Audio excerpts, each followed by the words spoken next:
Hello everyone, welcome to triple A bright academy online classes. और आज इस video में हम एक पेपर डिस्कस करेंगे जो है Baba Farid university of health sciences, जिसमें clerk cum cashier and cashier का पेपर है।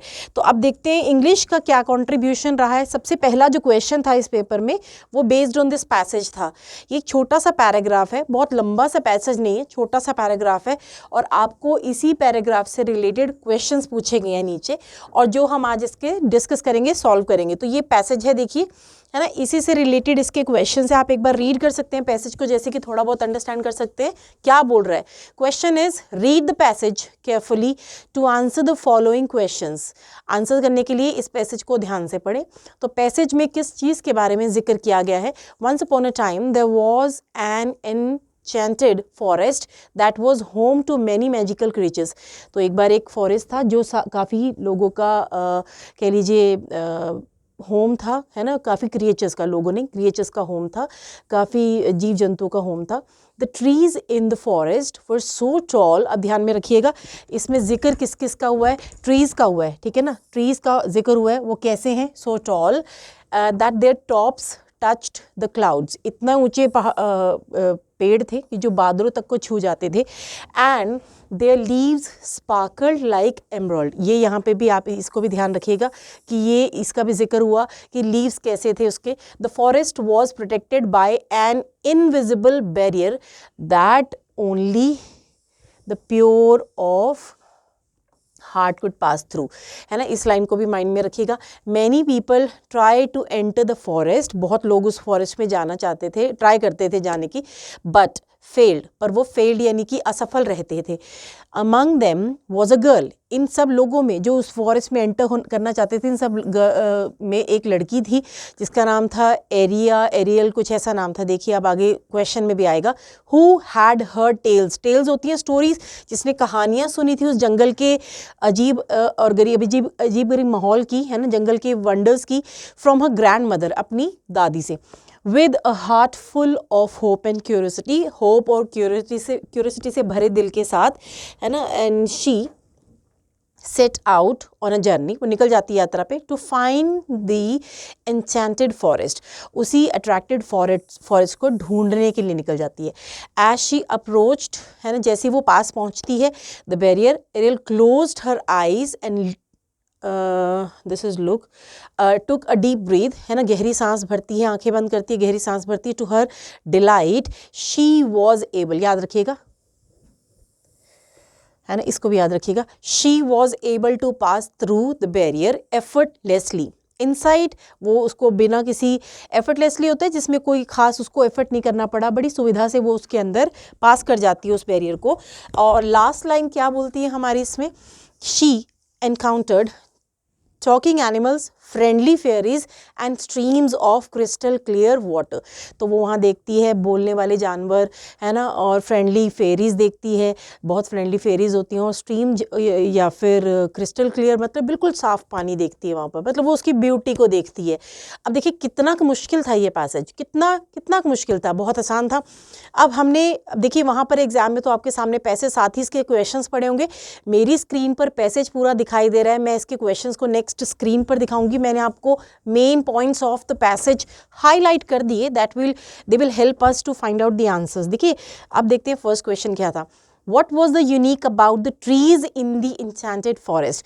ट्रीज के बारे में अजीब बात क्या थी, है ना। देखिए, they were tall and their leaves sparkled like emerald. They were short and had golden leaves. No, आपको याद है, मैंने अभी फिर से दिखा देती हूँ। मैंने लाइन अंडरलाइन किया था कि ट्रीज़ कैसे थे, सो टॉल, कि उनका जो टॉप है वो टच करता है क्लाउड्स को। तो मैंने ये हाईलाइट कर दिया था क्योंकि जब आप पैसेज पढ़ते हैं तो उससे पहले आप क्वेश्चंस पढ़िएगा। उससे फ़ायदा क्या होगा, आपको एटलीस्ट ये पता चल जाएगा आपने किस चीज़ को फाइंड आउट करना है, किस चीज़ को ढूंढना है। तो आपने पहले क्वेश्चन पढ़ लिया, फिर आपको पता है आपने क्या ढूंढना है, तो अकॉर्डिंगली आप यहाँ उस क्वेश्चन का आंसर देख पाएंगे। The trees were not short, they were tall. तो वापस आ जाते हैं, सॉरी, फिर कहता है they were covered in snow year, कहीं पे भी नहीं लिखा कि वो स्नो से कवर्ड थी या कुछ भी ऐसा था, कोई ऐसा जिक्र नहीं हुआ। तो इन 4 ऑप्शंस में से नन ऑफ दिस क्यों नहीं मार्क करेंगे हम लोग, क्योंकि पहला ऑप्शन काफ़ी हद तक सही बता रहा है। So they were tall, their leaves sparkled like emerald, देखिए दे वर टॉल यहाँ पे लिखा है और their leaves were sparkled like emerald, ये दोनों लाइंस हमारे इस आंसर को मार्क करने में हमें मदद कर रही हैं। That was first question. अब आते हैं राजे सेकंड क्वेश्चन पर। Who could pass through the invisible barrier that protected the forest? कौन पास कर सकता था उस इनविजिबल बैरियर को जो उस फॉरेस्ट को प्रोटेक्ट करता था? देखिए कहता है invisible barrier that only the pure heart, जिसका दिल प्योर हो, जिसका दिल अच्छे विचारों से भरा हो, है ना, शुद्ध हो, वो उसमें पार कर सकता था, वो उस बैरियर को पार कर सकता था। That's why the girl who was very pure hearted, तो वो उसको पार भी कर पाई, राइट। देखिए अब यहाँ पे इसका आंसर आपको दिख जाएगा, ओनली चिल्ड्रन, नो, ऐसा कहीं नहीं लिखा कि बच्चे पार कर सकते हैं। ओनली द प्योर हार्ट, बिल्कुल सही, दिस इज द आंसर। आप देख सकते हो प्योर हार्ट जो होगा वो उसको क्रॉस कर सकता था बैरियर को, और कोई इस बैरियर को क्रॉस नहीं कर सकता था। तो क्वेश्चन 1 में आंसर 1 है, क्वेश्चन 2 में आंसर हुआ बी। इसी पैसेज से related we have third question. What motivated Ariel, जो उसका नाम है, what motivated Ariel to seek out the enchanted forest? किस बात से वो मोटिवेटेड हुई थी बच्ची कि उसने उस फॉरेस्ट में जाना है ना, उस फॉरेस्ट में जाने के लिए, जंगल में जाने के लिए किस बात से वो मोटिवेट हुई थी? देखिए, she was following a map, no she doesn't have any map, उसका मैप का कोई जिक्र नहीं है यहाँ पर। She wanted to escape from her village, नहीं, वो अपने विलेज से भागना नहीं चाहती थी, बचकर भागना नहीं चाहती थी, ऐसा भी कुछ नहीं लिखा पैसेज में। She heard tales of the forest wonders from her grandmother, उसने अपनी दादी माँ से उस जंगल की अद्भुत कहानियाँ सुन रखी थी, तो ये पैसेज में मेंशन है। लेट मी शो यू, तो आप देख सकते हो इसने क्या किया, यहाँ पे देखिए, tales of forest wonders from her grandmother, same line यहाँ पर गिवन है। दैट मीन्स एनालाइज करने की भी ज़रूरत नहीं पड़ रही है, रिटन लाइन है सामने। तो this is our third answer, जो आपको पता चल ही गया होगा। Now we have the fourth question. How did Ariel feel, यहाँ पे एरिया लिखा है, वहाँ पे एरियल है, पता नहीं। How did Ariel feel when she passed through the barrier, जब वो बैरियर से निकली, what type of feeling there were, कैसी वाली फीलिंग्स थी? देखिए मैंने अंडरलाइन किया था यहाँ पर राजे, फिर से, टू हर डिलाइट, क्योंकि वो उस बैरियर को क्रॉस कर गई जिसमें हर कोई क्रॉस नहीं कर सकता था। कई लोगों ने उसको क्रॉस करने की कोशिश करी बट दे फेल्ड, वो सब फेल हुए, असफल हुए। तो वो बैरियर क्रॉस करते ही शी फेल्ट डिलाइटफुल, है ना। तो आप देख सकते हैं टू हर डिलाइट, तो यहाँ पर आंसर बनता है डिलाइटेड। कितना ईजी है, कुछ भी वर्ड का चेंज भी नहीं किया, सेम वर्ड से आंसर मिल गया हमें, right. Now we have last question related to this passage and that is what did Ariel discover inside the forest? उसको क्या मिला? आप याद करिए उसको क्या मिला, मैंने अभी रीड किया आपके सामने पैसेज। उसको वहाँ बोलते हुए जानवर मिले, उसको वहाँ फ्रेंडली फेयरीज मिली, उसको वहाँ स्ट्रीम्स मिले, उसको वहाँ क्रिस्टल क्लियर वाटर मिला। तो ये हमारा ऑप्शन आप देख सकते हैं third, talking animals, friendly fairies and crystal clear streams. तो ये आंसर वैलिड हुआ। तो कितना इजी था ये पैसेज, आप देख सकते हैं। छोटा सा paragraph, related to the paragraph हमें गिवन थे 5 क्वेश्चन, जिनको पहले पढ़ना होता है। क्वेश्चंस आप 1, 2 जितना भी आप मेमोराइज कर पाएँ, जितना भी आप अपनी मेमोरी में रख पाएँ, उतने क्वेश्चंस पढ़ लें पहले, फिर पैसेज को पढ़ना स्टार्ट करें। जो क्वेश्चन का आंसर मिलता जाए मार्क करते जाएँ। ईजी था, है ना, बहुत आसान था। तो अब चलते हैं 6th क्वेश्चन पर, जो इस पैसेज से बाहर है। अब हम 6th question is based on grammar. Choose the correct option to complete the sentence. देखिए आंसर की जो आई थी ना इसकी, उसमें ये आंसर गलत है, मैं पहले बता दूं, ये आंसर गलत है। उसमें मैं सही आंसर बता दूं आपको। नीदर कौन होते हैं? एक होता है। नीदर कभी दो नहीं होते, दो में से एक होता है। जैसे अगर हम 2 हाथों की बात करें तो she can use neither of a hands, इसका मतलब दोनों में से कोई भी नहीं। इसी तरह से एक ईदर वर्ड होता है, ईदर ऑफ अ हैंड्स, इसका मतलब दोनों में से कोई एक।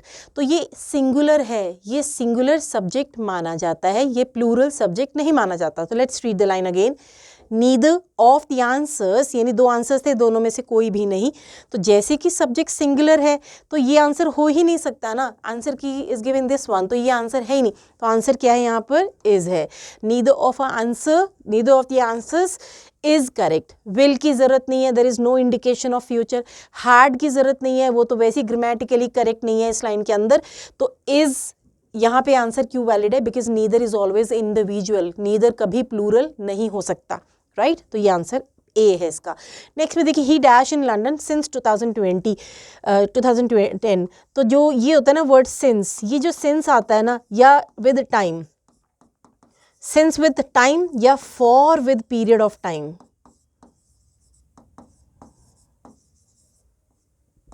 ये जब भी सिंस या फोर आते हैं ना विद पॉइंट ऑफ टाइम और पीरियड ऑफ टाइम, जैसे कि since Monday, since morning, since 2010, since 1940, तो जब सिंस आता है ना तो उस लाइन में परफेक्ट टेंस बनता है या उस लाइन में परफेक्ट कॉन्टिन्यूस टेंस बनता है। प्रेजेंट, पास्ट, फ्यूचर कुछ भी हो सकता है, लेकिन परफेक्ट टेंस या परफेक्ट कॉन्टिन्यूस टेंस बनता है।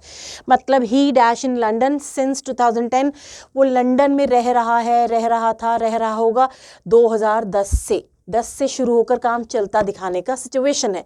तो लाइन या तो होनी चाहिए परफेक्ट टेंस में या होनी चाहिए परफेक्ट कॉन्टिन्यूस टेंस में। देखिए पहला क्या कह रहा है? लिव्ड, ये बेटर ऑप्शन नहीं है। I mean this is not an appropriate word. Has lived can be the answer, but इससे प्रेफरेबल कौन होगा? प्रेफरेंस क्या होगी? Has been living.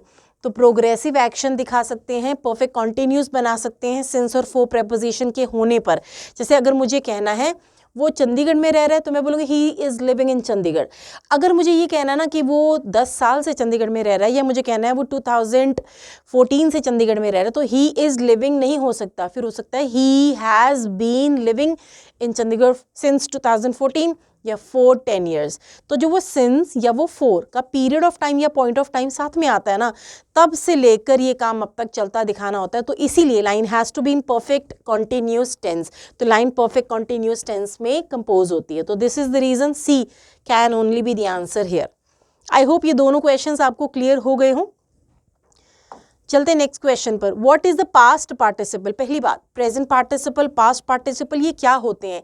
Present participle first form plus ING भी होता है, एज एन एडजेक्टिव यूज किया जा सकता है। Past participle is always third form.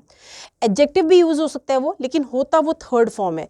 तो किसका पास्ट पार्टिसिपल ढूंढना है? स्लाइड का।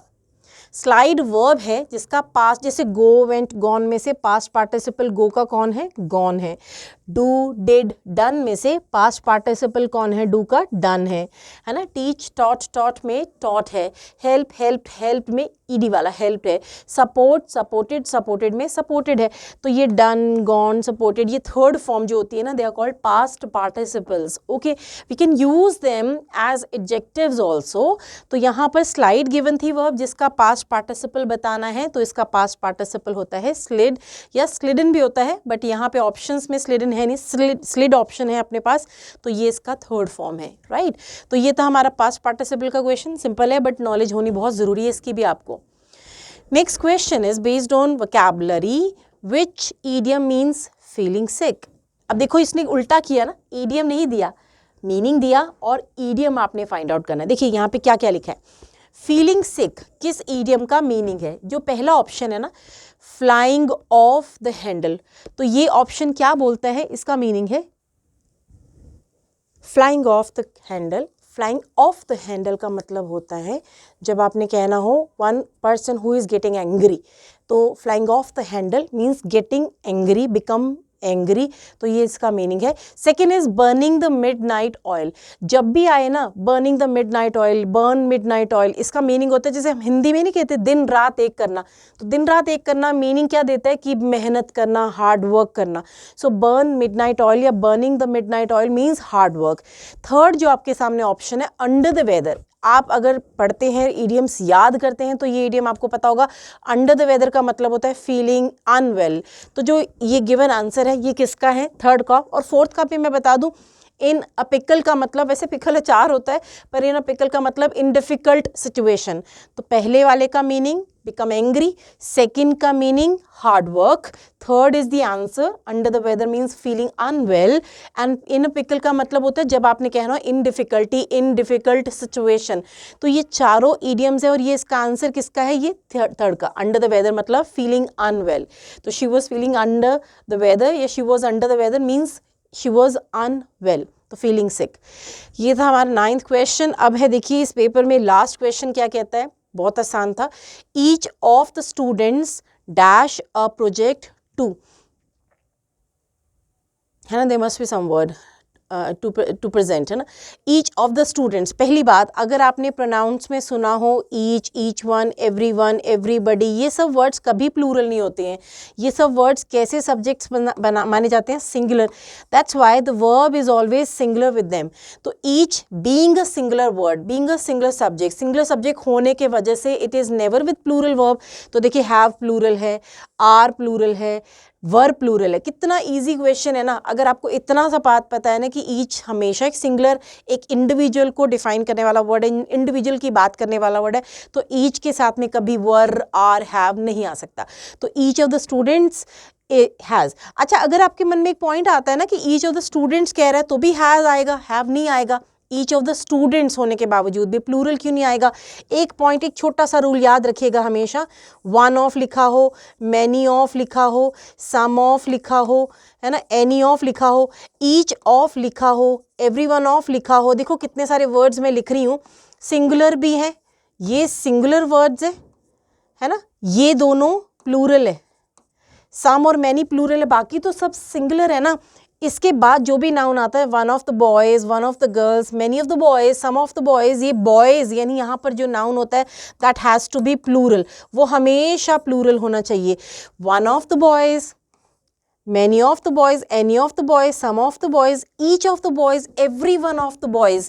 बॉय नहीं आ सकता यहाँ पर, क्योंकि वो एक की बात कर रहा है, चाहे वो मैनी की बात कर रहा है, चाहे वो सम की बात कर रहा है, वो कईयों में से एक की बात कर रहा है, वो कईयों में से सम की बात कर रहा है, वो कईयों में से किसी की भी बात कर रहा है. तो every one of the boys verb होगी is, any of the boys verb होगी is, some of the boys verb हो जाएगी are, one of the boys verb होगी is, many of the boys verb होगी are, और each of the boys, यही वाला question बना, each of the boys verb होगी इज. यानी each one, everyone, everybody, they are singular words, they take singular verb.